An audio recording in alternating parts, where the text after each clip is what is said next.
Hi everyone, this is Christian Weatherford. And Alan Weatherford. And you're listening to Just the Zoo of Us, an animal rating podcast. Your voice sounds especially podcasty today. It sounds really nice. Well, thank you. You're welcome.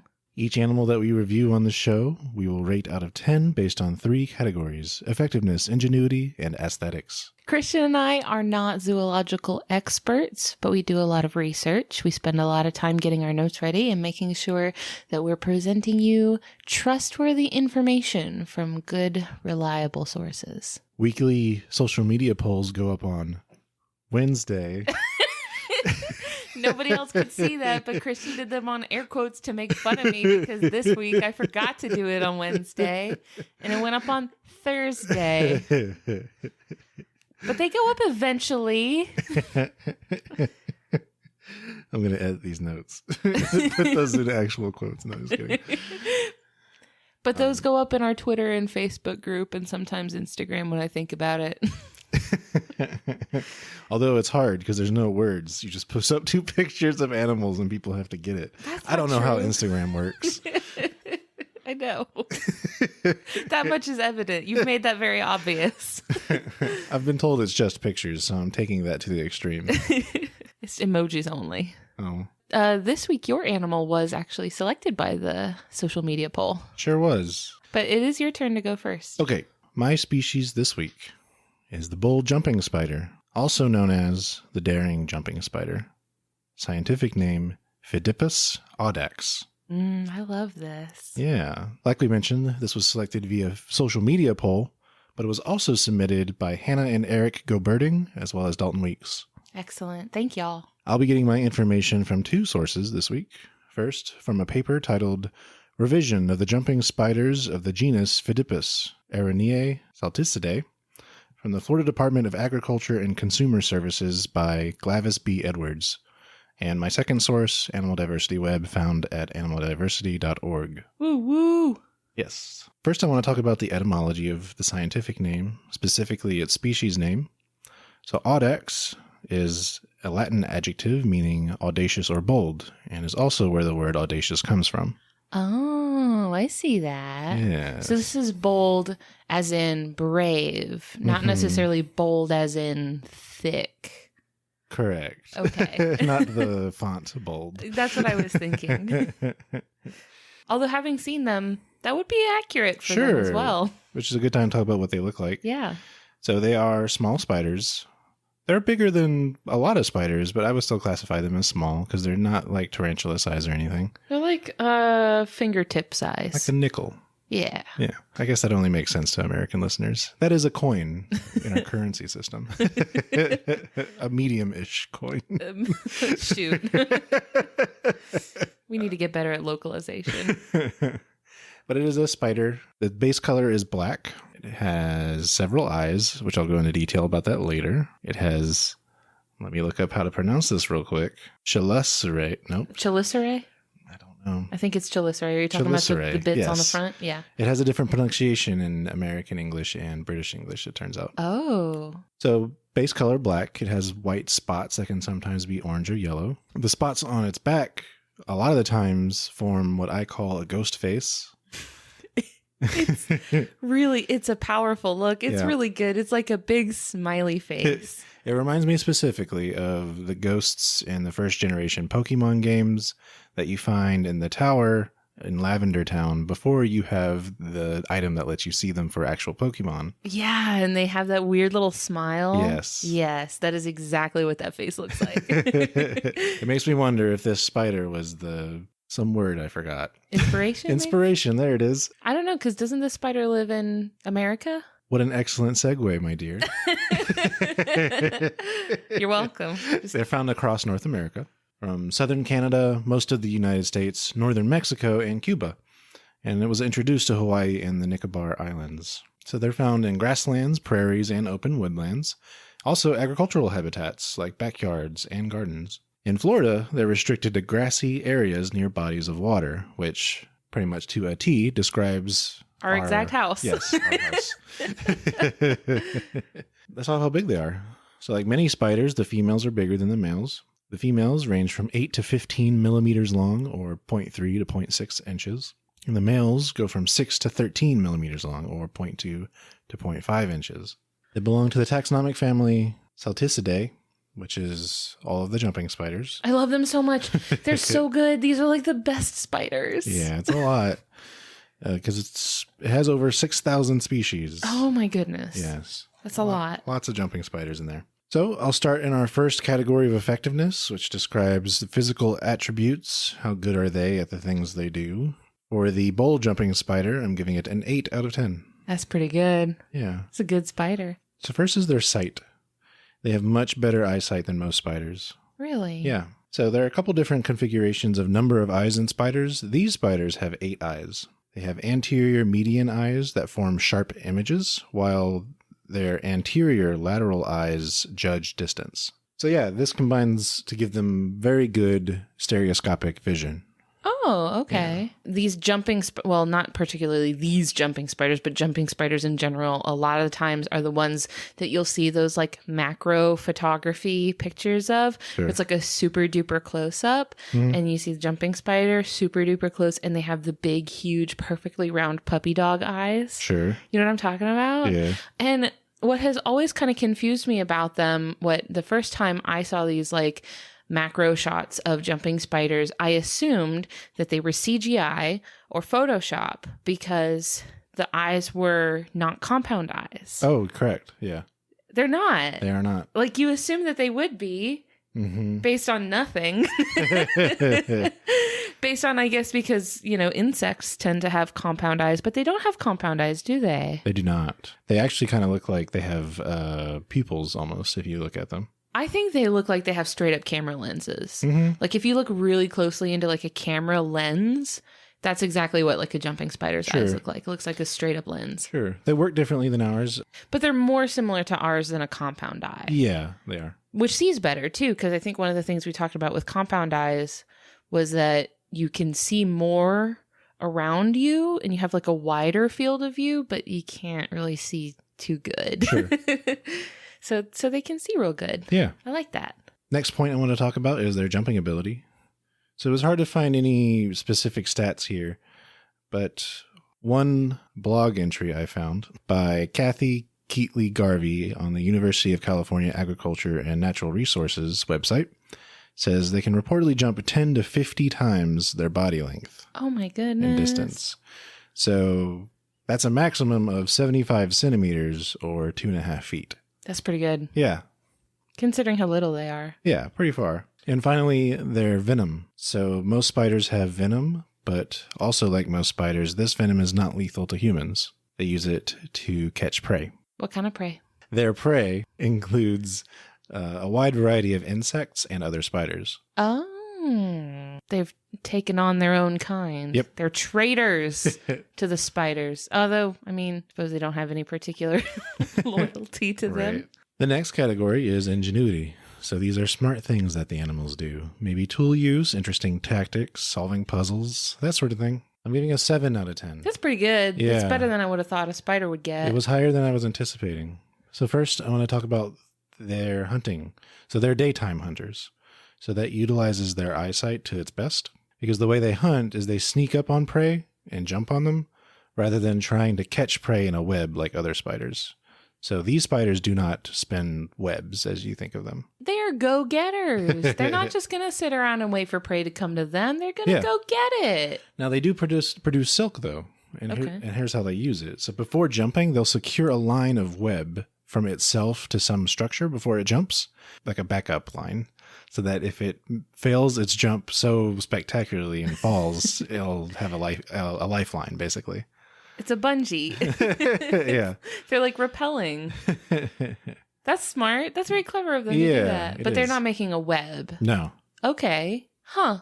That explains the line of webbing that we saw from the tree to the fence in our backyard. I don't know about that. I have a theory, but I'm going to save that for the end. Oh, okay. Yeah. What a mystery. And like we mentioned earlier, they eat a variety of insects and other spiders. Also, in part of their hunting, they use different hunting techniques for different prey. So, for example, they'll approach flies from a different angle and jumping distance than they will for caterpillars. So they'll adjust it based on the kind of prey they're going after. Is that like to take advantage of like a blind spot? I believe so, yeah. Oh, I love that. This is something we talked about with dragonflies. Mhm. It's really cool because, like, I guess that requires the jumping spiders to have really good vision because then they can see what they're jumping at. Yep. So that's where it comes in, right? So they have vision that does sharp image, and they have another vision that does range kind of estimation. That's always useful to have. Yeah. If you're going to be jumping 50 times your body length. Next point of ingenuity is courting. So the males court the females. They'll show off colored spots on their legs by lifting up their legs at the females. I love this. Yeah, I think there's lots of video of this. Because it's adorable. They do a little can. It It's does look like really that. cute. However, if the female approaches too quickly, the male will jump away. Oh, he has standards. He respects himself. If she's a little too eager, he's like, mm-mm. I wonder if it's a fear thing, though. Like, nope, she's not interested. She wants to eat me. Bye. That's kind of funny. Like, he's courting her, but if she's a little too into it, then he'll play hard to get. Bye. Just jump a mile away. That was how our courtship went. Oh, yeah. Was that you would kick your legs up at me, and then I would run to go kiss you, and then you would jump to the opposite side of the planet. But I only have 2 legs, so I can only lift 1 leg up at a time. It was really cute. It's great to see. And final thing for ingenuity, is more of a behavioral thing. They're not aggressive towards humans, but they may bite in self-defense if grabbed or pressed. Their bites range from asymptomatic to slightly painful. So with the bits in the front, Yes. is that for bite? Like, what is that? Is it a grabby bit? Is it teeth? What is it? So that does contain the fangs, right? Oh. That's my understanding. That brings us to our final category, aesthetics. Pretty self-explanatory. How cute they are, how beautiful they are. How good they look. Yeah. I'm giving a full 10 out of 10. Of course. How could you not? So their chelicerae have an iridescent green coloration. It's so striking. Yes. And also I mentioned their cute face and eyes that pretty much all jumping spiders have. I'm going to say all jumping spiders are cute. Yeah. I have not seen one that was not cute. Yeah, I'd agree. They rule. I think a jumping spider is a good gateway spider. Like, if you're kind of freaked out by spiders and a little like scared of them and think they're the worst, I think jumping spiders are a good transition into liking spiders. It's like a starter spider. I agree. And then finally for aesthetics, the ghost face pattern that I mentioned earlier. I thought that was really neat.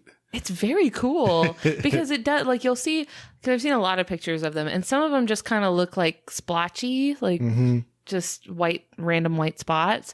But some of them are straight up immediately identifiable as a big fat smiley face. Yeah, I feel like all the ones I've seen here look like that. Yeah, so when we were coming home from somewhere, I don't remember where it was, but we were coming home and we saw one on the front door of our house. Yeah. And that was really exciting because I'd never seen one before, but it was definitely like, it's the first thing you noticed was like, oh my gosh, there's a spider with a giant smiley face on its back sitting on our door. We thought it was some sort of weird blessing. Yeah, it was odd. So that wraps up my ratings. Now, did you want to talk about the tree spider line theory? Yeah. So what Ellen was referring to was in our backyard, one day we noticed there was a single spider thread connecting a tree and sloping downward to a fence. And that distance is about 15 or 20 feet. Yeah.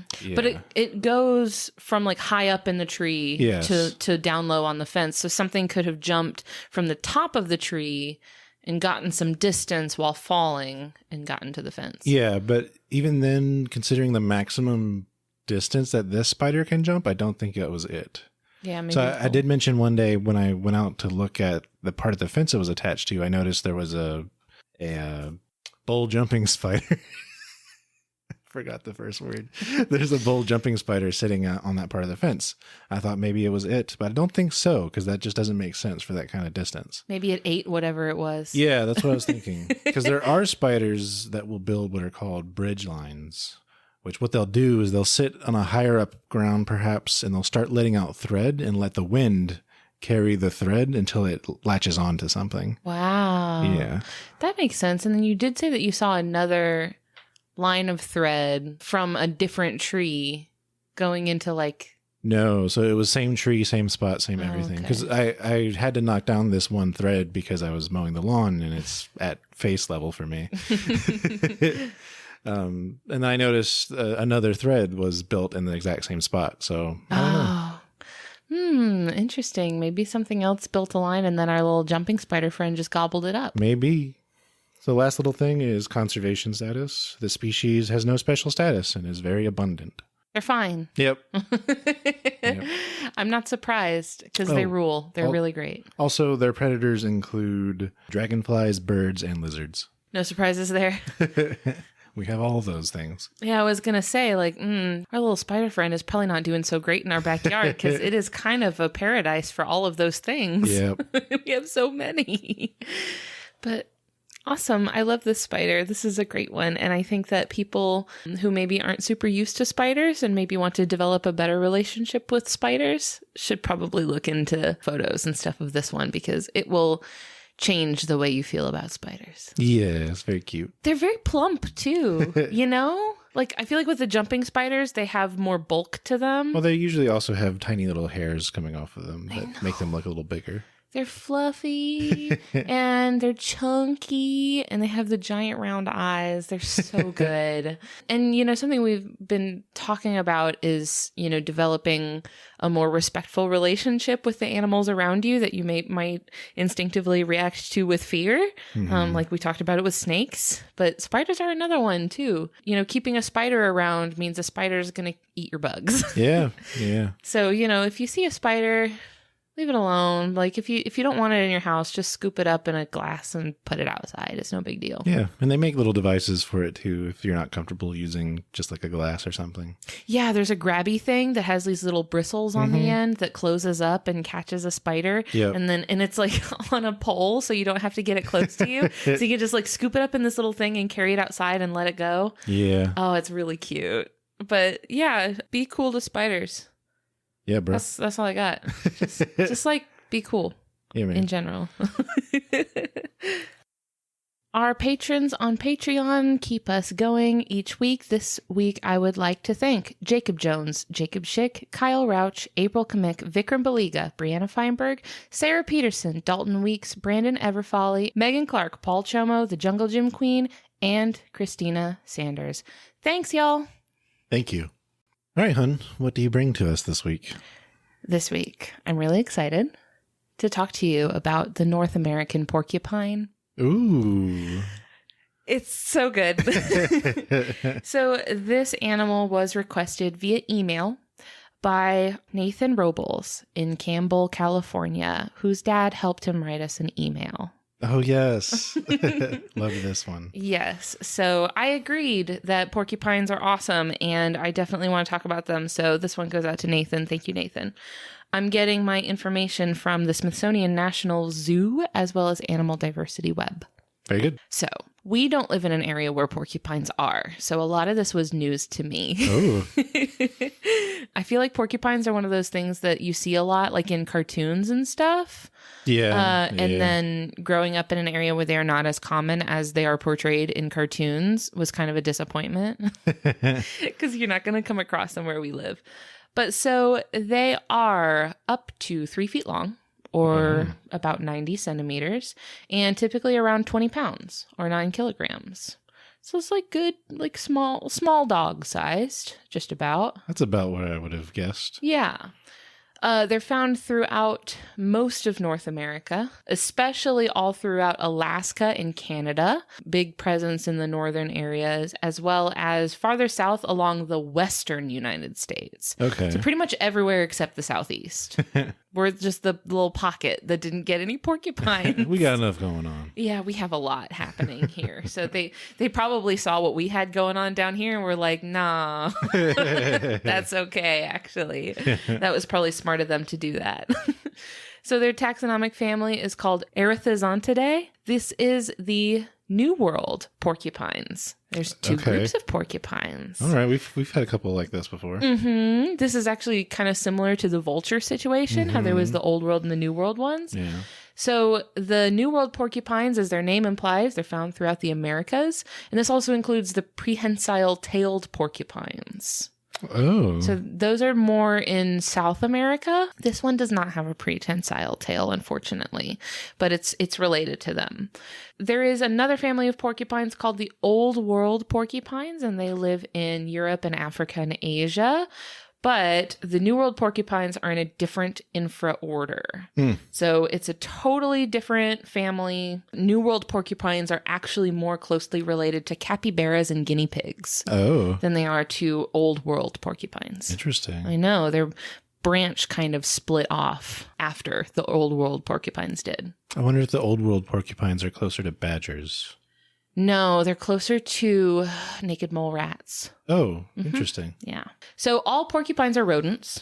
I don't think badgers are rodents. Yeah, you're right. Carnivora, I think, is what they are. So all porcupines are rodents. And in North America, porcupines are the second largest rodent, with the first one being the beaver. I didn't realize beavers are that big. Beavers are bigger. Beavers also don't live where we live. You're right. So we don't know anything about beavers either. Beavers are pretty chunky, but so porcupines are a little smaller than them. And also in South America, naturally, capybaras are the largest rodent. So they're globally. In the whole world. A lot of people maybe think that porcupines are related to either hedgehogs or echidnas. Not even a little bit. Okay. Neither of those are rodents. Okay. So the spines are just an example of convergent evolution. So just traits that evolved similarly under different circumstances. Had nothing to do with each other. Okay. Yeah, echidnas are monotremes, like platypus. Yep. And then hedgehogs are their own thing entirely. They're they're not rodents. They're kind of related to like solenodons and shrews and stuff like that. Okay. Not rodents. So that's your primer on what a porcupine kind of generally is. What do they look like? I'm going to get into it. Well, I guess I can say at least that they're brown. They're dark brown and fluffy, but the fluff isn't what it looks like. They look like they just have long hair, long bristly hair. It's not what it looks like. So this brings me to our first rating for the porcupine, which is effectiveness. I'm giving the porcupine an 8 out of 10. Let's just get into the quills. Let's just talk about them because they're really good. So porcupines are covered head to toe with these quills. And it looks like hair, and it is hair. It's modified hair that is very, very sharp and hurts very, very badly if you touch it. So there's these long, sharp spines. Each porcupine has around 30,000 quills on its body. It's so many of them. And the spines are made of keratin. So that's the same material as our hair or our nails or anything like that. So they are just modified hair. Just like the rest. So they have fur. They have like an undercoat of fur and then quills growing through like that fur. So these quills are embedded into the skin, just like hair or fur, but that connection isn't very strong. So the quills fall out very easily when they're touched. So like a small amount of contact will make it fall out of the porcupine. Even just like if the porcupine just like shakes their body, the quills can fall out. Huh. Yeah, they're not attached very firmly. But there's a reason for that. Yeah. It's important for the thing they're doing. And also they grow the quills regrow very quickly. As soon as like a couple of days after a quill falls out, a new one will emerge to take its place. Interesting. Yeah, so I mean they lose them at a very high rate. So it's not surprising that they grow back very quickly. There's a common myth that porcupines can fire their quills like projectiles. Yeah. By like forcefully ejecting them. Not true. Where did that come from? Apparently it's very, very old. Like it's very, very old. Apparently for centuries people have perpetuated this idea that porcupines can just shoot their quills. Huh. Yeah, it's not real. Because it seemed like it was something that could come from a video game, but it sounds like it predates video games. Very much so, yes. Yeah, it's a really, really old idea, but no, they don't do that. Huh. But the quills do fall out. Sure. They're just not shooting them. But they do have some control over their quills. So what they can do is they can control the tension of the tissues that are holding the quills in place. Oh. So when the porcupine is just chilling and they're relaxed and everything's good, the tissues are loose so that if the porcupine bumps into something, the quill isn't going to drive into its own skin. Oh. Yeah. But if they're threatened, they're stressed out, they will tense up their muscles so that it takes very, very little to jostle the quill out of its place and the quill will fall out. So this makes it a lot easier for the quill to be removed from the porcupine on contact with the threat. Sure. So what they will do instead of firing their quills like projectiles is they will turn around and show their quills. First of all, like as kind of like a defensive, like you don't want none of this sort of thing. Yeah. And then if that's not working, they will run backwards.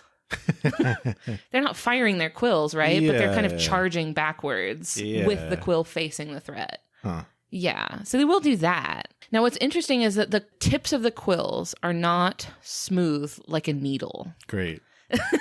Are they barbed? Yes. So instead of being smooth like needles, they're covered in these microscopic little barbs that are pointed away from the tip of the quill. Yep. So the quill will continue to puncture deeper into the skin. Like it'll keep inching inward after it's been lodged into the enemy. That's not great. No, it sucks. And what that also means is that it is also very difficult to pull out. So it will actually hurt more to take out than it did to put in. Yep. It's not great. It's not ideal. If you get stuck with a porcupine quill, you got to just suck it up and it's going to hurt. You know, it'll like pull the skin and might cause a little bit of damage. So yeah, it's not ideal. So luckily for mom, the quills of baby porcupines are soft. And they're just kind of like the rest of their hair. Okay. But then a few days after they're born, or even like sometimes even a few hours after they're born, the quills will harden and get spiky. Wow. How cute are the babies? So very. Do you want to know what they're called? Yeah. Porcupets. Oh. It's really great. For some reason, I was anticipating porky pigs. No. Porcupiglet. So the porcu part of their name comes from the Latin word for pig. Oh, okay. Yeah, so like spiny pig is what their name is. Spicy pig. I love these people who are naming animals. It's so rude. It's very mean. What was that one? Whoever came up with giraffe. It was camel leopard. Something like that. Yeah. Yeah, they were having a weird day. So the quills, while pretty effective, they're actually the porcupine's last resort when it comes to defending themselves. Okay. Because since they do fall out really easily, it's like very energetically expensive for them to be regrowing like all of their quills all of the time. So what they prefer to do is first they will evade by climbing a tree. So they would prefer to just go right up a tree. Mm-hmm. If there's none available, they'll try a few different things. So they will chatter their teeth to make like a rattling sound. They will also emit a foul odor. Great. Yeah, so they'll be really stinky and make themselves not seem very appealing. They might even shake their body, and this rattles their quills together and makes like a loud sound. And they're hollow, aren't they? So they have kind of this spongy material on the inside. It's lightweight. They're very light, but they're not like 100% hollow. Oh, okay. They have just like a very light, like spongy tissue inside of them. And then when they do like stand their quills up, when they're like getting ready to use them, they do look bigger. So, you know, they have a kind of a few different things that they'll try before they actually like launch their attack. So the quills are kind of like last line of defense. Okay. Yeah. So I mentioned that they will climb up trees, but that's not just a defensive thing. They actually are pretty comfortable in trees. So they have some really cool adaptations that make them great at climbing and navigating through trees. Wow. Yeah, they actually spend a lot of time up in the trees. So they have these long curved claws, and their paws are really interesting. So their paw pads are like bumpy. So they're textured in such a way where they look kind of like they're covered with pebbles. Yeah, it's really neat. And so that helps them grip onto bark. It gives them more friction when they're grabbing onto the tree so that they can hold on better. Their back paws also have 5 claws instead of the 4 that are on the front. Their front paws have 4 claws each. The back ones have 5 each. So they can use those claws. Like I said, they're curved. They can use their back paws to hold on to the branch, and that frees up their front paws Okay. So they can like, grab food or do whatever they need to do with their front paws while they're holding on with their back paw. I didn't realize that they were so like agile in trees. Sure. Like I said, I knew very little about porcupines before doing this because they do not live where I live. So I've never seen one in the wild. I've never seen one outside of a zoo. So I did give them an 8 out of 10 instead of a full 10. So I gave them a deduction because while they are pretty good climbers, they're pretty good at getting up to where they need to go, their bodies are still really slow and they're kind of clumsy. So they're very prone to falling out of trees. Oh, no. It happens a lot, apparently. I saw one study that they said that they had examined like 37 or so porcupine skulls, and they had identified impacts from falling out of trees on 30% of them. Like, it's extremely common for porcupines to fall out of trees. This is not great when your body is essentially a pincushion. Yeah. I'm starting to understand why their South American relatives got a prehensile tail. They spec'd a little higher into that, right? They were like, we need to actually buff our game up in holding on to this tree. So there is a risk of self-impalement on their quills. They can fall on their own quills. See, that's interesting because I guess I wouldn't have guessed that the end of the quill was also pointy. Like I guess I didn't think both ends were pointy. Well, the problem is more like, first of all, when you fall, like the quills are still bendy. Sure. They're flexible. Oh. So they could bend in such a way where it, pokes into the porcupine, or it could just drive the root of it, into the porcupine. Huh. But yeah, so they do actually, they're very prone to poking themselves with their own quills, but they have a little bit of self-preservation built into their quills for this. So to alleviate not necessarily the risk of them impaling themselves, but to make it not so bad for them when they do, the tips of the porcupine quills produce an antibiotic. Huh. Yeah, it's like a greasy sort of substance that they make that stops bacteria from growing. So that would apply to anything, though, that it uses it on, right? Yeah, it's just to help them out, but still, like, it's an antibiotic. Well, that's nice of them. I'm going to stab you with this barbed implement, but let's not worry about an infection. Come on, let's be reasonable here. Let's not use chemical warfare. It's okay. I mean, I think it's really just to, like, make it extremely unpleasant to eat them, right? Like, sure, it's not meant to kill. I mean, it could. Well, yeah, that's definitely not to say that like it doesn't kill, but I think that it's more so like if you like say you get a face full of porcupine and you don't have thumbs or medical tools to remove the quills, that's going to make you kind of unable to do anything else. Like you're not going to be able to eat or hunt or do anything else while you got a face full of quills. Sure. So eventually you're going to be in a rough spot. So in the long run, no, it's not a great idea. You still don't want to step to the porcupine. So I wanted to give a notable mention because while I was looking up information about this like antibacterial property of the porcupine quills, I found this Chicago Tribune article. And it is about the antibiotic properties of the porcupine quills. But I really wanted to share with you guys the title, like the headline of the article. In all capital letters. Heal thyself, O fat and prickly porcupine. This is by Robin McKee, and I really respect the tone. Fat and prickly. I mean, it's both true, but you didn't have to say it. So rude. This is someone who's been pricked by porcupine quills. I'm almost positive. He had mad beef with porcupines. He said, heal thyself. So the last thing I wanted to mention for their effectiveness is that they are nocturnal, and lots of nocturnal animals have evolved big round eyes to take in more light and let them see better. Mm-hmm. Not so with a porcupine. They're fine with just their little dumb eyes. Okay. They don't see very well at all. They just don't see too good. So they navigate instead with their senses of smell and touch. So those paws that I mentioned are really sensitive. So they do an okay job of like feeling where they're going on their trees and stuff. And they have, naturally pretty good senses of smell, but their eyesight is really bad. Oh, wow. They've just given up on it. So yeah, that's effectiveness. This brings us to ingenuity for the porcupine. Giving it a 6 out of 10, which is just okay. Sure. The care for the baby porcupets is done entirely by the mother, but even then, it's really not much. It's kind of like the bare minimum to be considered parental care. The baby is born pretty well developed, actually, already. The baby's eyes are open, just ready to go.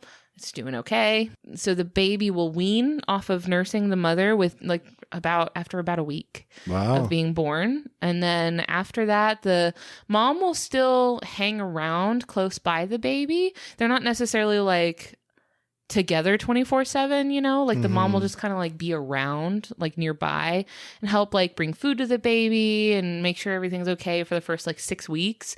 But gradually, like the baby will just kind of go its own way. And then just kind of part ways after that. And I was thinking about it and I was like, oh, like she's really not a very affectionate or doting mother. And I was like, you might also be if your child was covered in needles. You know, like what is she going to do? Like she can't carry it around. Sure. Like there's very little she can do about it. So, so porcupines, I mentioned that they're nocturnal. They're also solitary. They don't like to hang out with each other. But in the winter, when it starts to get cold, they go into dens. So they will find either maybe like a log or a rocky crevice or somewhere where they can go and curl up and get safe from the cold. And they actually will allow other porcupines to use their den. Oh. Yeah. So they're like cool with other porcupines that want to come in and snuggle up and get warm. Oh. Yeah. They're like okay with that as long as it's cold. And then once it gets warm, get out. But they don't otherwise like line or insulate the den. They're not like making a nest. Mm-hmm. They've just found a spot for them to be in. And that's it. They don't do anything nice to make it comfy or anything. They seem pretty straightforward behaviorally. They're single-minded, I think. Simple needs. Simple needs. Yes. They're not complicated animals. Finally, aesthetics for the North American porcupine. I give them a 9 out of 10. They are so cute. So the soft undercoat is dark brown, but then the tips of the quills are white. Yeah. So I think this gives them the ultimate frosted tips. The most frosted of tips. So speaking of flavor tone, what do they eat? What do they eat? Yeah. They're herbivores and they're not picky. They kind of eat any sort of plant matter. They actually eat wood. So like they'll eat the bark off of trees. Okay. You know, they'll eat vegetation, they'll eat leaves, stuff like that. They're not picky, but they are herbivores. Okay. Oh, something that's interesting is that they will chew on bones. Not really for like a meal, but for 2 reasons. The first of all being to sharpen their teeth, because being a rodent, their teeth are perpetually growing. Mm-hmm. If you've ever looked at a squirrel or a mouse and seen their front teeth that are very, very long and very sharp, they grow forever, permanently. They're constantly growing. And so rodents always have to be chewing on something to sort of like grind those teeth down. So they will chew on bones to do that. And what they're also getting out of that is salt. Oh. They crave salt. So they will chew on bones that they find to get a little snack. Okay. Have you seen the videos of porcupines eating things? I was literally just about to get to that. Oh, okay. Sorry. And I put it in the aesthetics section because I made a separate note in aesthetics for the noise that they make. You can cut my thing out so you can be the one to introduce it. No, you already said it. I won't lie to anybody. Although, can you real quick provide that noise for us? No. Please. One time. That's all I ask. One time. I forget what it sounds like now. Okay, Oh, no. That's a convenient excuse. The noise they make is really, really cute. And if you want to hear it, there are some pretty famous videos on YouTube of a porcupine named Teddy Bear. Oh. And he makes very happy sounds when he is given treats. So corn and pumpkin are his favorite treats. So he's like a rescue porcupine. He was like orphaned and like found in a barn and stuff. And so he's been rehabilitated. And when his caretakers give him treats, he makes the cutest little sound. It's really, really sweet. He gets so happy about it. Apparently, porcupines in general don't vocalize that much. Oh. But he's a particularly talkative one. Aw. Much to the amusement of like millions and millions and millions of people that have seen this video. If you haven't seen it yet, go look it up. It's Teddy Bear the Porcupine. But yeah, they're super fluffy. They're super chunky. They have a really round face. Just like, you know what their face makes me think of? Like a Shar-Pei. Like, have you seen that kind of dog? That like yeah. dog with like a round, sort of bulbous, like droopy face? Yeah. That's what a porcupine's face looks like to me. Okay. But they're very fluffy. I deducted 1 point for making me want to hug them very badly. Don't do that. No, don't. Forbidden pillow pet. Probably my favorite porcupine in media is in one of those Kung Fu Panda sequels where there was like a side character of a porcupine who would fight with its own quills. They would like break off a quill and use it as a short sword, but then also shoot it as an arrow using a bow. That's really cool. Yeah. I remember, do you remember that Pixar short? I think it was before maybe Up. But it's the one with the clouds and the clouds that are like making all the babies for the storks to deliver. And there's the one cloud that got stuck with all the like dangerous animals. Yeah. And it has to like make a baby porcupine to be delivered to the porcupines, and it like makes it and wraps it up in a swaddling rag, and the quills all poke through the thing. That's what I like to imagine. I think it's really cute. Aww. Oh, I did want to say that, their quills are a pretty good deterrent against predators, but not foolproof. So there are some predators that are, so first of all, mountain lions are known to just kind of roll the dice. Like, they don't do anything in particular about the spines. They just deal with it. Like, they just go for it anyway, and they're like, it's fine. Sheer force of will. Yeah, like they really just will kind of play through the pain and go for it. And I'm like, all right, I guess that's one way to do it. But one of their most notorious predators are fishers. Have you seen a fisher? The bird? No, it's kind of like a weasel. Oh. I think it's a mustelid. Okay. It's kind of like a weasel or like a ferret or an otter, maybe. Yeah. And fishers will flip porcupines over. Yeah. And attack their belly and head, because they know that they don't have quills on the bottom. So they actually flip the porcupine over and get it that way. I know.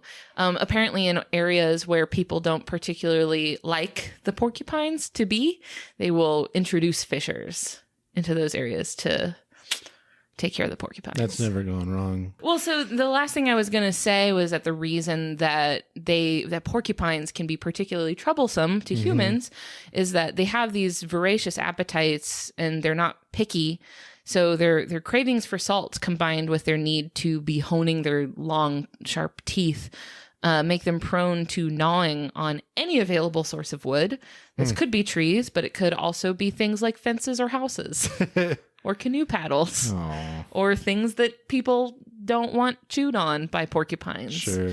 But so, yeah, they will sometimes just make a little bit of a nuisance of themselves by happily munching on anything they can find. And that's not ideal for a lot of people. So I've never had that problem because I've never lived in an area that had porcupines. If you have, let me know, because I would take great delight in that. Probably much more delight than the person who is the recipient of this pesky behavior.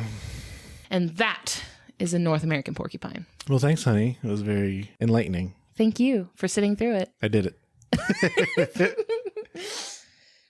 All right, friends. That's all we got this week. Thank you so much for spending this time with us, hanging out with us virtually. It's kind of a one-way hangout conversation. I mean, our friendship spans time and space. It does. Even if you're listening to this like 10 years from when we're recording this, which is June 2020, even if you're listening to this in 10 years, we're still friends. Yeah. Friends 10 years ago. Friend tens.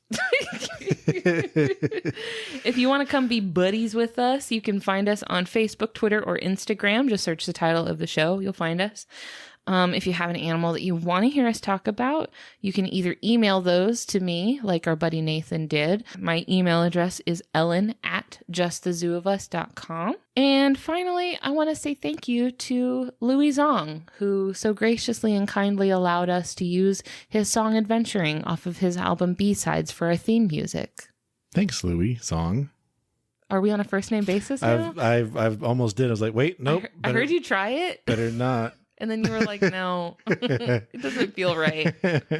Thanks, friends. Thanks, everyone. And we are friends, by the way, you and me listening. Oh, no, me and you, the person listening right now, we are friends. I thought you were saying you and I, like well, Ellen and Christian. You and I also are friends. It's like, babe, we're married. me and you, the listener, not married, but friends. Friends. Bye, friends. Bye.